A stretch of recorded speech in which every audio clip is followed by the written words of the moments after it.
Eliseu, eles existiram?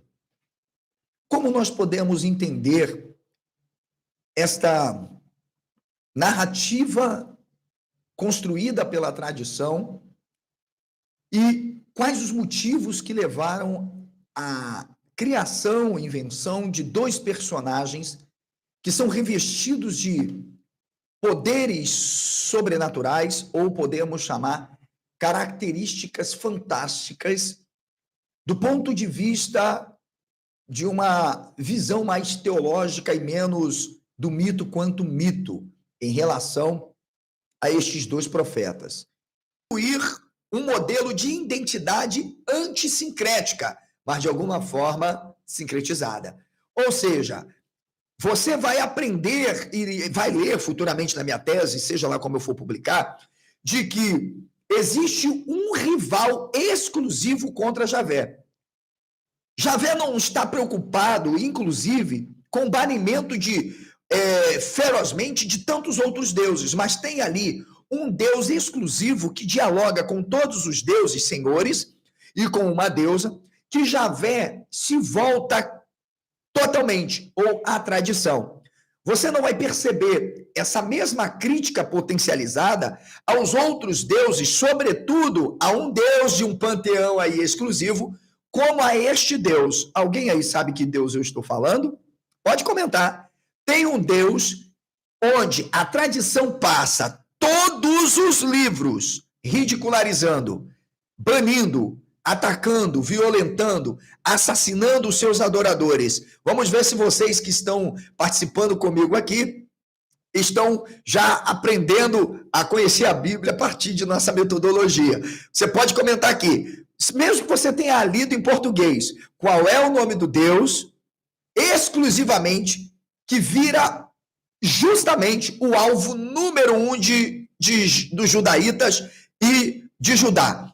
Por uma questão, porque ele é o que consegue unir todos os deuses, porque ele tem prerrogativa, ele tem primazia. Por favor, gente, não é possível. Eu fico triste e chateado ao mesmo tempo, porque todo dia eu estou aqui trazendo conteúdos, tem gente que já está estudando comigo há bom tempo, e não responder é complicado, né? É complicado. Depois eu vou cumprimentar todos que estiverem no chat, beleza? Eu sei que demora em torno de 1 minuto para eu ler aqui a resposta, ok? Então eu não vou falar só de pirraça o nome desse Deus, mas se você espremer Atanar, desde o Gênesis até Malaquias, esse Deus é o que é mais violentado pelo Deus de Israel. É igual no Brasil. O PT e o Lula é o alvo justamente de um grupo. Eu não quero falar de política, é só para você entender. Ali, aquele grupo puritano que diz sim que eles são escolhidos para o Oswaldo, o Javé vem de fora. Ele não tem histórico, ele não tem proeminência, ele não tem, vamos dizer, popularidade. É por isso que ele vai se invejar desse Deus maior do panteão, que é Baal, que é o mais popular de todos os deuses naquele contexto. Então, tá vendo como que as palavras funcionam? Tá vendo que é uma abordagem de fato da documentação e não ficar repetindo, autor disse, fulano disse, Beltrano disse, fulano disse, e depois escrever uma tese, uma hipótese, ou publicar um livro. Porque meu livro tem fundamento, porque eu li o autor, não sei quem. Não tem, gente. A gente precisa entender que ou você faz uma revisão bibliográfica, é legal, você pode escrever um livro, uma tese, uma hipótese, com uma perspectiva de uma revisão bibliográfica. Mas se você quer acrescentar, de fato, algo mais ao debate, você precisa, você mesmo, analisar a documentação. E, a partir daí, construir uma crítica, uma síntese, uma sincrise, uma antítese, para fomentar uma proposta, como outros autores fizeram, como o próprio Daniel Fleming vai fazer ao discriminar a hipótese midianita formal, é o termo formal, não, porque ele defende uma hipótese midianita. Então você percebe, o Thomas Home, que também se posiciona em determinadas situações sobre, inclusive, essa relação de Javé vindo de lá, vindo de cá, vindo de acolá. Beleza? Então, primeiro, qual é o objetivo? Apagamento narratológico. Então, quando eu sigo Jacques Derrida, você pode não gostar, mas eu preciso lidar com grandes teóricos para que eu possa construir também a minha perspectiva de análise daquele documento, ok? Isso produz um efeito de presença pela ausência. Isso faz parte da perspectiva também teórico de análise da documentação por Jacques Derrida. Professor, o que quer dizer, então, efeito de presença pela ausência? A não evidência constitui-se também como uma evidência, dependendo dos termos, quando circunferenciado por uma gama de produções. Tudo bem? Então, o que isso quer dizer? É simples. Elias é aquele que surge de onde? De Tibes, ok? Ele vem sem pai. Javé precisa desvincular-se de uma paternidade. Lembra que Javé é considerado uma espécie de Deus menor? Ó, a obra que eu estou na mão aqui, ó. Lembra que Javé propriamente, ele está ligado, e a tradição tenta até colocá-lo como um Deus superior, banindo inclusive o El Elyon, onde a tradição vai lá de Abraão falar através de Melquisedeque. Deu para você entender? Javé também não pode ter mãe. Ele aparece sem origem materna, sem quem tenha o criado. Ele precisa ter essa característica, porque isso era comum dos deuses. Os deuses nunca são criados. Eles criam. Tá dando para você entender? Ok. Ele aparece assim como uma instância divina manifesta. E eu pergunto, não é assim que Javé surge? Então, professor, e com a intertextualidade comparada, o que eu quero falar aqui? É que quando eu vejo os elementos filológicos como vestígios, eu, então, entendo que Elias é chamado de El-Iá. El-Iá. É um nome teofórico híbrido. E Eliseu, El-Iasha. El-Iasha. Deus salva. Pergunto, cadê a ruptura com o paganismo? Cadê a ruptura com Deus? E aí, até que prove o contrário, eu desafio qualquer historiador, arqueólogo, os maiores do Brasil, até os que eu cito na minha obra, trazerem para mim uma evidência de que Javé sempre foi chamado de El-Iá. Vamos lá. Antes, não, porque a tradição egípcia demonstra que ele está ligado a um possível entendimento e conceito do Chassuyawa, vindo de uma região muito distinta como Seir, Median e Paran, está refutado. Então me desculpe, eu não fiquei repetindo, e fulano disse, Beltrano disse, eu construí uma análise uma hipótese a partir de uma análise da documentação. Então o que a gente tem? Ecos de tradições ugaríticas, profetas que a gente vai chamar estáticos de Baal, sacerdotes sacrificiais que vão, inclusive, lutarem para combater essas mitologias de fundação. No meu livro, A Serpente do Éden, eu digo que só foi criado um Adão no Éden porque lá em Ur da Caldeia foi criado um Dan, segundo a imagem dos caldeus. Ok? E a criação do Adão, que é autotônico, é um mito autotônico, tem por objetivo dizer, nós estamos criando um grupo social distinto. Se vocês querem um mito conforme a imagem e semelhança de Deus, Deus qual Deus? O Deus caldeu. O Deus El. O Deus que estaria representado pela figura do líder propriamente. Em Judá, tem que ser construída uma identidade, a figura de quem? De Javé. Deu para entender? Sim ou não? Pois bem, dito isto, eu compartilho então com vocês de que Elias e Eliseu não são personagens históricos. Não são personagens históricos. Sobretudo primários. Elias e Eliseu e podem chorar, principalmente os apologetas da Bíblia, da fé teólogo. Podem chorar. Não são. E veja, não é porque não tem evidência. Que isso, professor? Aí o senhor tá... Não. É porque os textos demonstram que eles não são. Você está entendendo? Deu para entender? Eles são invenções narrativas deformadas a partir de memórias tribais espalhadas que vão sendo incorporadas para executar uma transição da religião politeísta para um monoteísmo funcional modulado pela casa de Davi e posteriormente pelo sacerdócio pós-exílio. É isso que nós temos. Ou seja, tanto um quanto o outro, Elias e Eliseu, vão operar com a purificação simbólica do norte, o deslocamento da culpa nacional de Judá para o norte, a unificação teológica e a legitimação cultural. Considero até aqui, agora que eu vou começar a minha abordagem, abrindo o meu trabalho. Mas eu quero aqui recomendar para vocês algumas obras importantíssimas e autores.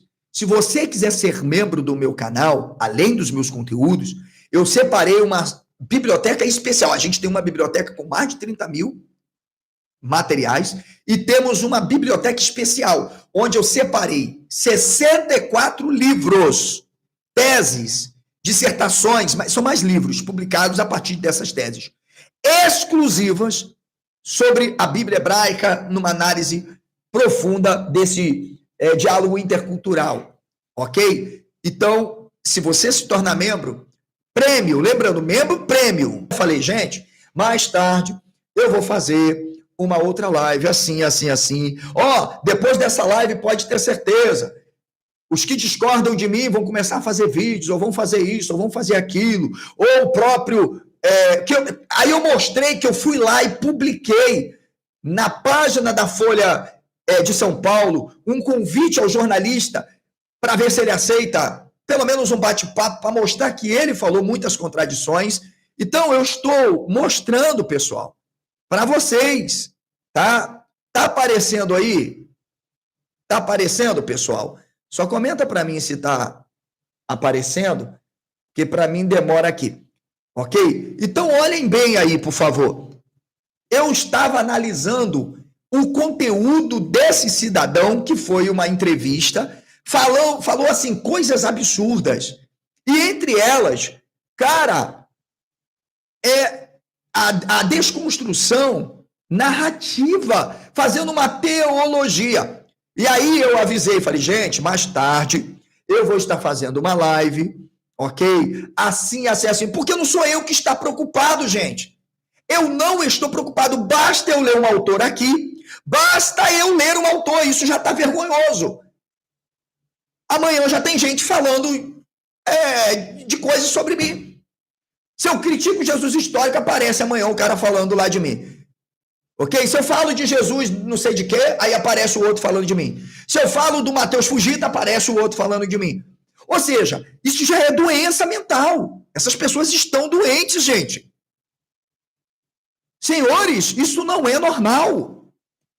Não é normal. Qualquer abordagem que eu faço no meu canal, qualquer forma de expressão minha, as pessoas já estão acreditando que eu estou preocupado com fulano, com Beltrano, com ciclano. Eu estou fazendo o meu trabalho. Como se só tivesse no YouTube a última bolacha do pacote. Cara, é algo vexatório. E outra, eu já disse para vocês que eu não vou perder o meu tempo com medidas judiciárias e tudo, porque isso não vai resolver. O que esse cidadão aí está fazendo, isso de acordo com a legislação brasileira, tá? Isso aí chama-se perseguição, stalk. É você, todos os dias, incansavelmente, vir ao canal de uma pessoa e ficar incomodando e impedindo. Vocês não me veem em canal de ninguém. Eu só tenho tempo para o meu trabalho, para prestar serviço aos meus clientes aqui, para estudar para o concurso que eu estou estudando, para poder abordar o meu trabalho, para moderar o meu site. Eu tenho um site, gente, com alunos, eu tenho responsabilidade. Eu não tenho tempo para ficar olhando o canal de ninguém. Agora, infelizmente, as pessoas elas vão mandando conteúdos para a gente analisar, como me mandaram o conteúdo desse cara aí. Me mandaram um conteúdo esses dias de um rabino, eu mostrei. Eu não tenho tempo para ficar analisando canal de ninguém. Agora, que tá vergonhoso muitas coisas, tá. Entende? Porque tá vergonhoso. Basta eu falar sobre um assunto, aqui no canal que as pessoas se doem. É vontade de querer ser alguma coisa? É só pendurar, porra, um abacaxi na cabeça, porra. Entende? Por isso que eu falo, as amizades comprometem a nossa idoneidade. É por isso que eu não misturo com quem não presta.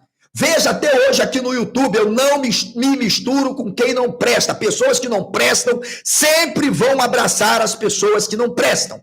Pode observar, eu posso bater no peito e dizer quem são as pessoas que estão do meu lado que não prestam, porque algumas que fazem parte do meu canal tentaram dizer que não prestavam. Tentaram, mas a gente não tem tempo para ficar vigiando o canal dos outros e fazendo isso. Tanto que esse conteúdo é de um outro canal, gente. Esse conteúdo é de um canal Folha, o do Rabino que mandaram para mim. Veja, essa semana eu cheguei a analisar o vídeo de um ex-aluno meu, eu nem citei o nome do meu aluno para preservar a imagem dele, do meu ex-aluno. Sobre Ashirá, o cara desesperado chamou um pastor da Adventista que falou que de diversão para ficar recebendo pessoas, não, ok? Comédia é quem quer construir uma imagem que não tem, beleza? Tipo você, insignificante, com gonorreia. Gonorreia. Vamos lá, pessoal, para o texto. Olha aqui, ó. O deus Paixu, que era, segundo os textos mitológicos egípcios, o ar que sustentava o céu. Opa! O deus Shur era o ar que sustentava o quê? O céu. O que pairava sobre a face das águas? Comenta aí para mim. O que pairava sobre a face das águas? Ruach. Aruach Elohim. Aruach Elohim era referente al Pinei Hamaim. E o Espírito de Deus, o ar, pairava sobre a face das águas. Calma.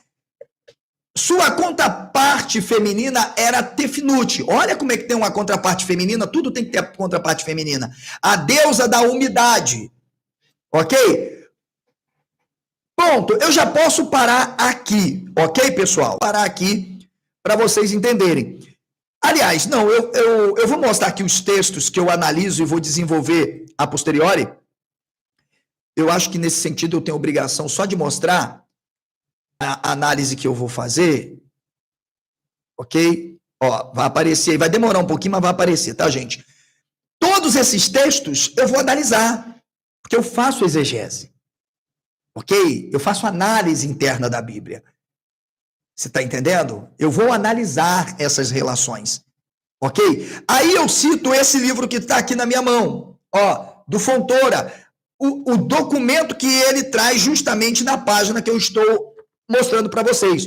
Olha o que o Fontoura, em citação clara, eu trago. Olha, elucidativa, a evidência catalogada. Qual é a evidência catalogada pelo Fontoura?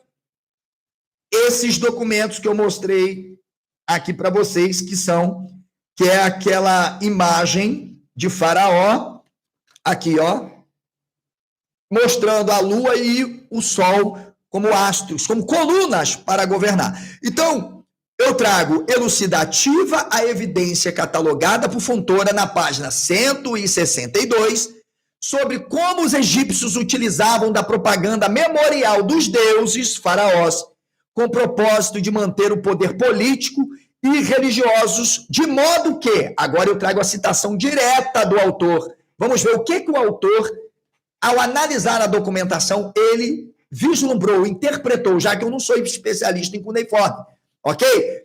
Ele disse assim, abre aspas, as paredes dos templos egípcios eram utilizadas pelos faraós. Preste atenção, quem é o cara lá na frente que vai mudar o nome de Eliaquim? Faraó Neco, tem uma tradição. Com dupla função. Qual era a dupla função da propaganda? Religiosa e política. Portanto, Eliseu é uma ficção, Elias é uma ficção, textos de intervenção. Textos e imagens com narrativas de suas conquistas militares ou não. Dividiam espaço com imagens de sua presença diante dos deuses e deusas. Por isso eu disse que mesmo Akenaton se rebelando ao mito para fomentar a ideia de um Deus superior sobre outros, ainda assim não tem um monoteísmo. Você está conseguindo entender? É muita invenção, é muita falácia para querer dizer que tem um monoteísmo normativo puro. Não tem. Onde se tem deuses como subcategorias, não se pode falar de monoteísmo. Tá dando para entender? Ok? Ou se pensa um enoteísmo. Aí a gente pode pensar. Beleza? Como se sabe, continua o autor, o relacionamento do faraó com os deuses egípcios era uma fonte de legitimação de seu poder. Quem aí conseguiu entender? Quem aí conseguiu entender? Pessoal, eu quero lembrar que eu deixei as LEDs apagadas, porque está muito calor aqui no Rio de Janeiro. Gente, vou falar para vocês, se ligarem essas LEDs, o negócio pega fogo, ok? Então, pessoal, eu quero aqui deixar claro para você que está chegando agora, se inscreveu aqui no canal, eu não tenho compromisso com fé, eu não tenho compromisso com ideologia, eu não tenho compromisso